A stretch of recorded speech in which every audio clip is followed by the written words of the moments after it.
Meus irmãos e irmãs, a paz do Senhor Jesus. Estamos dando início ao nosso trimestre, onde estaremos estudando sobre o Sermão do Monte. Aprenderemos sobre a ética, os valores e a relevância dos ensinos de Jesus. A lição de hoje tem como tema o Sermão da Montanha e sua essência. Os objetivos da lição é ensinar acerca do Sermão do Monte, destacar a conduta cristã e o combate à falsa moralidade e mostrar a natureza inversa do reino de Deus.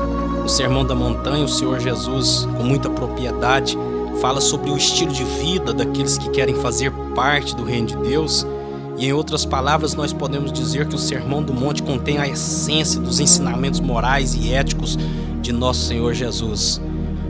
O comentarista faz a abertura do ponto 1 apresentando uma frase de Agostinho, que foi um monge católico, um teólogo, um grande teólogo da antiguidade.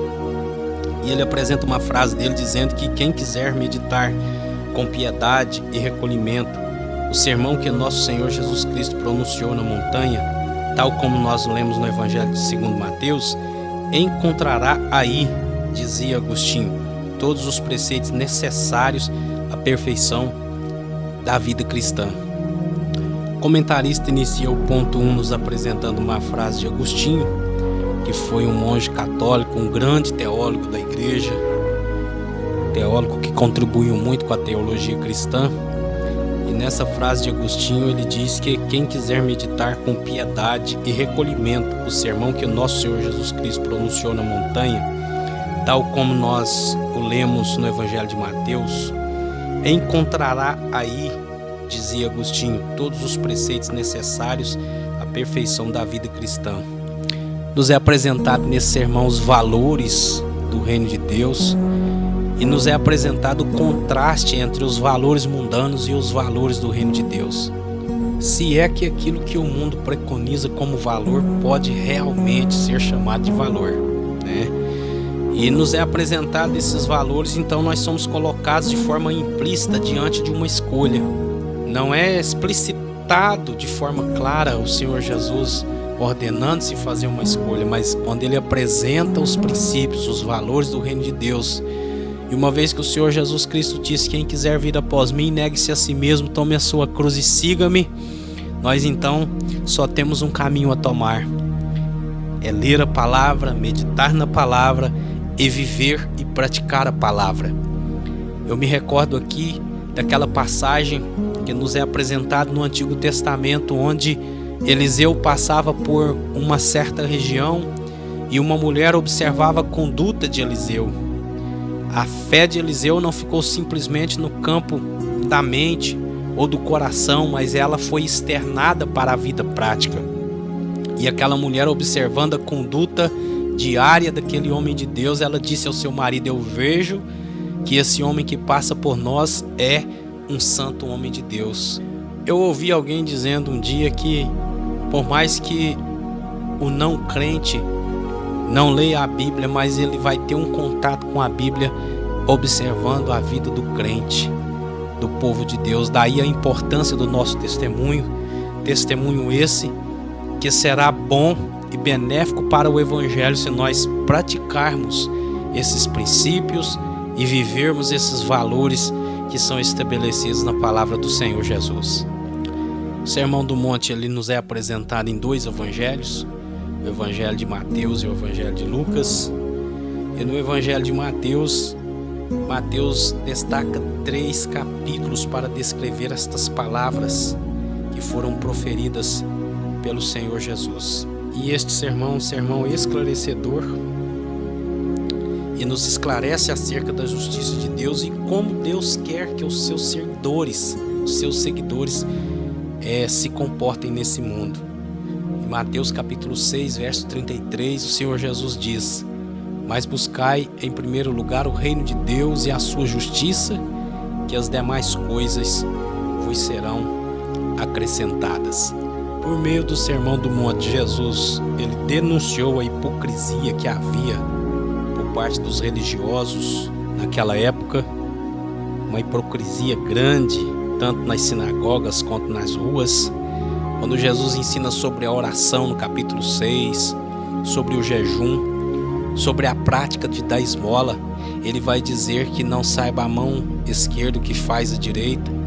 E quando ele fala sobre a oração, ele diz: não sejam como os hipócritas que oram em pé nas esquinas, nas ruas, para serem vistos pelos homens, mas tu, quando orares, entra no teu quarto, fecha a tua porta e ora a teu Pai, e o teu Pai que te vê no secreto te recompensará. Então Jesus vai apresentar um modelo de vida, um modelo de conduta religiosa, não segundo aquilo que era praticado pelos fariseus, pelos religiosos da época que Jesus tanto reprovou, mas ele vai apresentar um contraste tremendo na forma com que eles praticavam a sua religião, porque muito daquilo que eles faziam para serem vistos pelos homens. Portanto, o que Jesus nos apresenta no Sermão do Monte, Jesus pregou ele bem no início do seu ministério. No início do seu ministério, ele pregou chamando e convidando o povo ao arrependimento. Tanto João Batista também começou o seu ministério pregando a mensagem do arrependimento e convidando o povo à mudança de vida. E Jesus, da mesma forma, dizia: arrependei-vos, porque é chegado a vós o reino dos céus. E no Sermão da Montanha, Jesus realça a diferença que o arrependimento ele traz, nos apresentando que o crente deve ser diferente não apenas do mundo, ter uma diferença em relação ao mundo, mas também Jesus quis mostrar através destas palavras a diferença que deve haver com o sistema religioso que imperava na época. Muito da prática religiosa daquele tempo, principalmente dos fariseus, era com o objetivo de receberem louvor dos homens e de serem vistos pelos homens. E Jesus começa o sermão apresentando as bem-aventuranças, dizendo: bem-aventurados os pobres de espírito, porque deles é o reino dos céus. Bem-aventurados os que choram, porque eles serão consolados. Bem-aventurados os mansos, porque eles herdarão a terra. Bem-aventurados os que têm fome e sede de justiça, porque eles serão fartos. Bem-aventurados os misericordiosos, porque eles alcançarão misericórdia. Bem-aventurados os limpos de coração, porque eles verão a Deus. Bem-aventurados os pacificadores, porque eles serão chamados filhos de Deus. O bispo primaz mundial, Manuel Ferreira, ele diz que bem-aventurado são um estado permanente da perfeição, da perfeita satisfação e plenitude que somente os súditos do reino de Deus podem alcançar. Irmãos, isso significa que os discípulos de Cristo, os seguidores de Cristo, precisam aprender dele, desde já, a como serem felizes no tempo presente.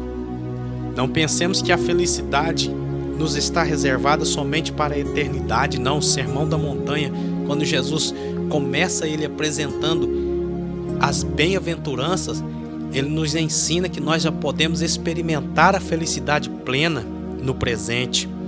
A palavra e a expressão bem-aventurado no grego é makarios, que significa estado de felicidade profunda, e um sinônimo perfeito no português é beatitude, a mesma raiz da palavra latina beatus, que significa feliz. Então, quando Jesus estava dizendo bem-aventurado, ele estava dizendo feliz. Deus, ele preparou um caminho de felicidade, mas um caminho de felicidade ligado à ética. Felizes são os humildes de espírito em relação a Deus e ao próximo, e não os soberbos desse mundo. Então os irmãos percebem o contraste que existe entre os valores do reino de Deus e os valores mundanos? Afortunados são os que choram, e não por tristeza comum, mas por sofrerem pelo reino de Deus. Felizes são os mansos, capazes de manterem a força da paciência quando sofrem oposição e são insultados. Então Jesus apresenta neste sermão um contraste tremendo entre os valores do reino de Deus e os valores do mundo. Segundo o que é apresentado pelo Senhor Jesus, prósperos são os que têm fome e sede de justiça, e não os que folgam com a injustiça e causam injustiça no mundo. Os limpos de coração são aqueles que cultivam internamente o temor a Deus e santificam. Agora, de quem que são as bem-aventuranças? Primeiro, elas são dos que pertencem ao reino dos céus. Há dois aspectos em relação ao reino dos céus que se referem ao indivíduo, que é situação e tempo.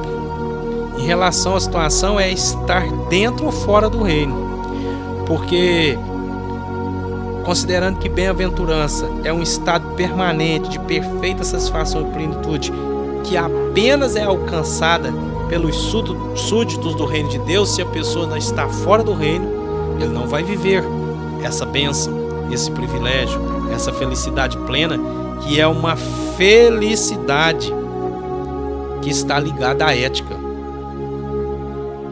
E em relação à situação, a pessoa vai entrar no reino por meio do novo nascimento. Aquilo que Jesus falou para Nicodemos, necessário é nascer de novo. Nicodemos, apesar de ser mestre em Israel, não estava entendendo o que Jesus estava dizendo, e ele questionou com o Senhor Jesus dizendo: mas como que eu vou voltar no ventre da minha mãe e tornar a nascer?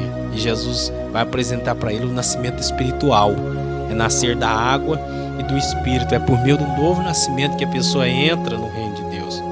Então, desses dois aspectos, situação e tempo, a situação se refere a estar dentro ou fora do reino. Para viver as bem-aventuranças, precisa estar dentro do reino, pertencer ao reino, ser súdito do Rei Jesus.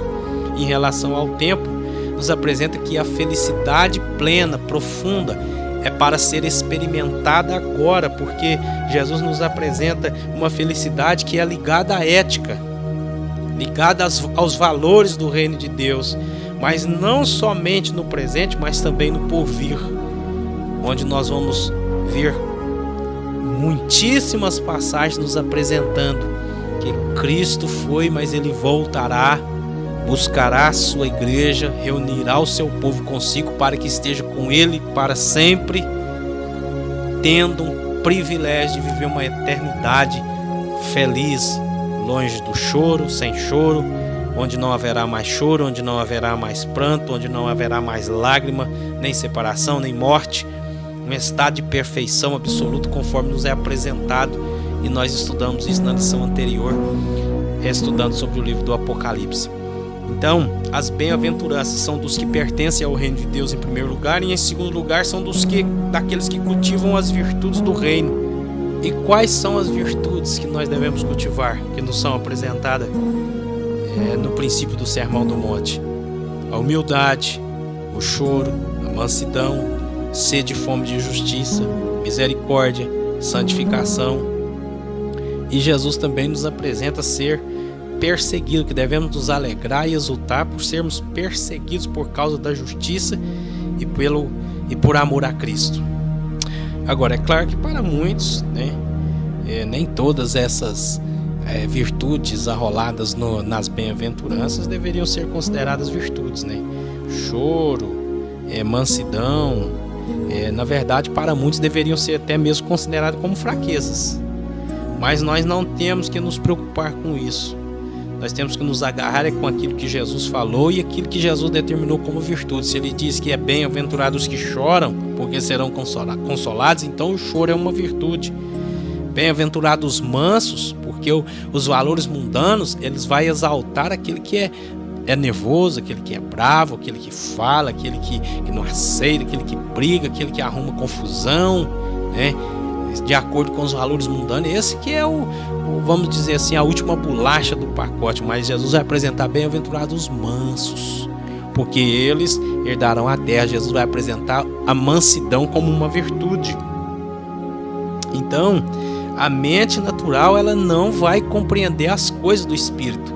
Aqui nós vamos ter, conforme já dissemos no princípio desta pré-aula, que Jesus nos apresenta um contraste entre os valores do reino de Deus e os valores mundanos. Paulo, ele escreveu aos Coríntios dizendo que o homem natural não compreende as coisas do Espírito, porque elas se discernem espiritualmente. Então, para viver essas bem-aventuranças, experimentar esse estado pleno, de plena felicidade, de alegria completa, é preciso pertencer, fazer parte do reino de Deus, e é preciso também cultivar as bem-aventuranças. É preciso cultivar Na verdade, não as bem-aventuranças, mas as virtudes que são apresentadas pelo Senhor Jesus. Quem cultiva essas virtudes, eles vão experimentar esse estado de felicidade, que é uma felicidade fundamentada na ética. E um terceiro ponto que nós gostaríamos de destacar é que essas bem-aventuranças, elas também são daqueles que sofrem pela justiça e por Cristo. A igreja, ela tem a sua história marcada pela perseguição. A perseguição ao povo de Deus, ela sempre aconteceu. E a palavra de Deus nos diz que todos aqueles que querem viver fielmente, piamente em Cristo Jesus, padecerão perseguições. Porque o modo de viver do cristão, a conduta do cristão, a sua vida prática, ela revela o caráter de alguém que é verdadeiramente um servo de Deus.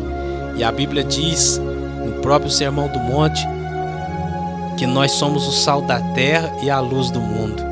E quando nós praticamos as virtudes do reino de Deus, a nossa vida ilumina. O brilho, que é essa luz que está presente na vida do cristão, revela o quanto os valores mundanos são perversos. Então o mundo não se sente feliz, não se sente satisfeito com isso.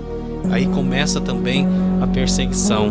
Mas Jesus diz para nós exaltarmos, nos alegrarmos ao sermos perseguidos por causa da justiça e por amor a Cristo, pois nós temos um galardão glorioso reservado para nós nos céus. No item 2.3, o bispo Adler nos apresenta que Jesus também, por meio do sermão, ele faz um combate à falsa moralidade. Neste trecho do Sermão do Monte, Cristo se revela como o cumpridor da lei. Logo em seguida, ele passa a alertar quanto a uma abrangência maior e mais profunda da lei do que a interpretação tradicional segundo os fariseus. Jesus apresenta, por exemplo, um enfoque que até então não era considerado com relação ao homicídio, Mateus 5, 21 a 26, ao adultério, ao divórcio, aos juramentos, à vingança e finalmente ao amor. Dessa feita, o Senhor Jesus, ao apresentar um novo enfoque e denunciar a prática hipócrita dos fariseus, lhes apresenta o que é a verdadeira justiça e como os cidadãos do reino deveriam vivê-la. Os religiosos da época de Jesus, eles possuíam uma justiça artificial, uma vida de aparência. Jesus uma vez os comparou como sepulcros caiados, ordenou que fizessem o que eles dissessem, mas não praticassem as obras que eles praticavam. Eles possuíam uma justiça artificial e exterior, que era baseada apenas nos rituais da lei de Moisés. Mas a justiça que Jesus descreve, ela é verdadeira e essencial. Começa no interior. Jesus diz: sobre tudo que se deve guardar, guarda o seu coração, porque dele procede as saídas da vida. Então essa justiça é apresentada pelo Senhor Jesus, ela começa no interior do coração, deve começar no interior do coração de cada seguidor de Cristo. E no sermão Jesus vai reprovar muito dessa falsa moralidade, dessa religiosidade exterior que era praticada pelos fariseus. Ele apresenta que estreito é o caminho, apertada é a porta, estreito é o caminho que conduz à salvação. E Jesus também, ele vai apresentar no sermão e incentivar a prática da vida devocional, para alcançar forças, poder, para a prática daquelas virtudes que são apresentadas nas bem-aventuranças. O bispo Manuel Ferreira, ele apresenta que essas bem-aventuranças é chamada por Paulo de fruto do Espírito. Então é necessário, para que esteja estas virtudes presentes na vida do cristão, na vida do povo de Deus, que tenham uma prática devocional diária. Para aquela multidão que ouvia as palavras de Jesus, eles já estavam acostumados a muito daquilo que Jesus ensinava e falava. Eles oravam, eles jejuavam, deviam dar esmolas, entre muitos atos de justiça que os judeus e os religiosos da época deviam fazer, alguns preceitos que eram impostos sobre eles, a oração era uma delas. Perceba que quando Jesus conta a parábola do fariseu e do publicano, ele diz que os dois estavam orando. Fala da oração. Porém, quando Jesus incentiva a prática da vida devocional, Jesus vai ensinar também a forma correta, a maneira correta. Quando ele fala sobre a esmola era a primeira prática da piedade judaica. Naqueles tempos não tinha aposentadoria, plano de assistência às viúvas, né? ou assistência às pessoas também que possuíam deficiência física. Então, os pedintes se encontravam nas ruas, na porta do templo. Veja que um homem era colocado lá na porta formosa do templo para pedir esmola todos os dias. Então tinha pedintes na rua para todos os lados, e aqueles que tinham uma condição financeira melhor, eles tentavam, através do ato de dar esmola, do esmolar, fazer disso um motivo de vanglória pessoal, no intuito de serem vistos pelos homens. Aí Jesus vai apresentar a forma correta de se praticar o ato de dar esmola. Não saiba a mão direita o que faz a esquerda. Da mesma forma, eles nas orações também, eles oravam em pé nas sinagogas para serem vistos pelos homens. O interesse, a intenção muitas vezes da prática religiosa não era falar diretamente a Deus, porque quando o Senhor Jesus ensina sobre a oração no Sermão do Monte, ele diz que nós devemos orar a Deus, falar com Deus, falar ao Pai. Ele vai na contramão daquilo que eles estavam acostumados a praticar, apesar de terem uma vida devocional diária, mas o modo com que eles estavam fazendo e tendo a sua prática devocional foi reprovado pelo Senhor Jesus. O Senhor Jesus dizia: entra no teu quarto e fecha a tua porta, e teu Pai que te vê secretamente te recompensará.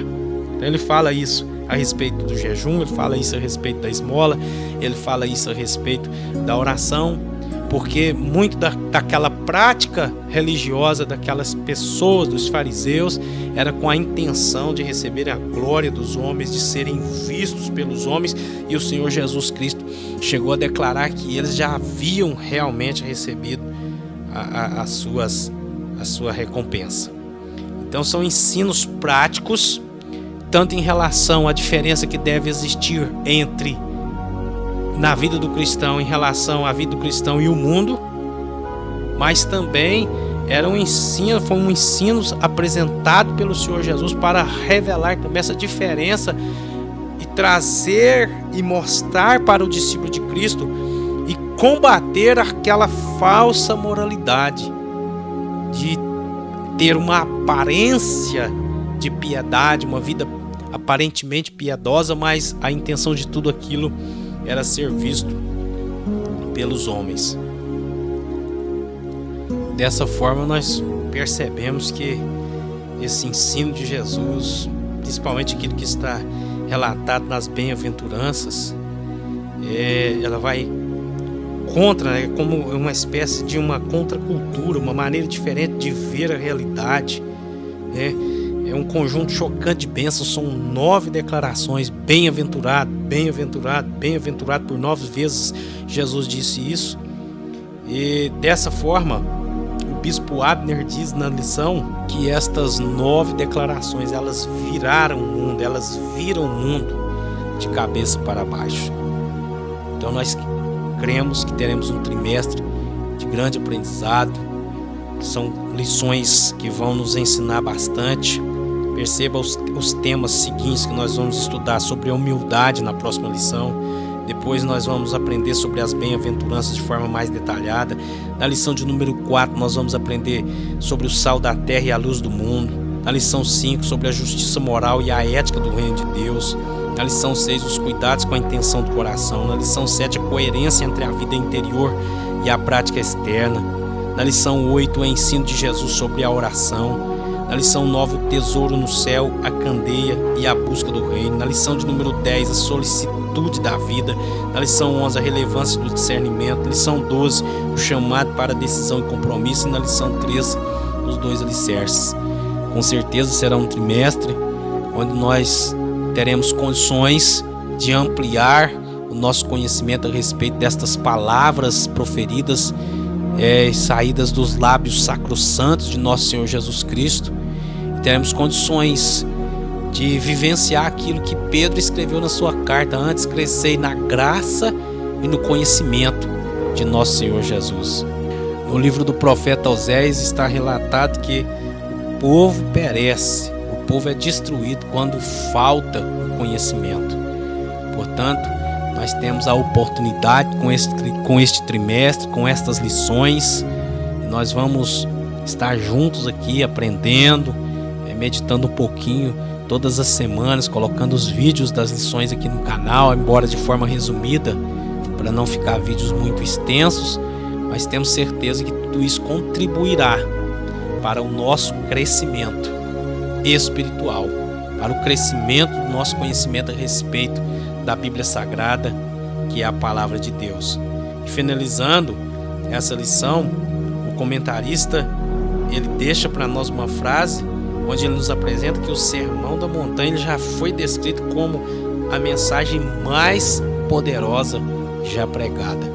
Então tem muitas lições a serem extraídas, e nós com certeza durante esse trimestre seremos abençoados de forma tremenda com o conteúdo, que nos é apresentado pelo Bispo Abner nesse terceiro trimestre de 2022. Que Deus abençoe, se inscreva aí, dá um like, nos ajude a divulgar, a pregar a palavra de Deus e no crescimento do nosso canal.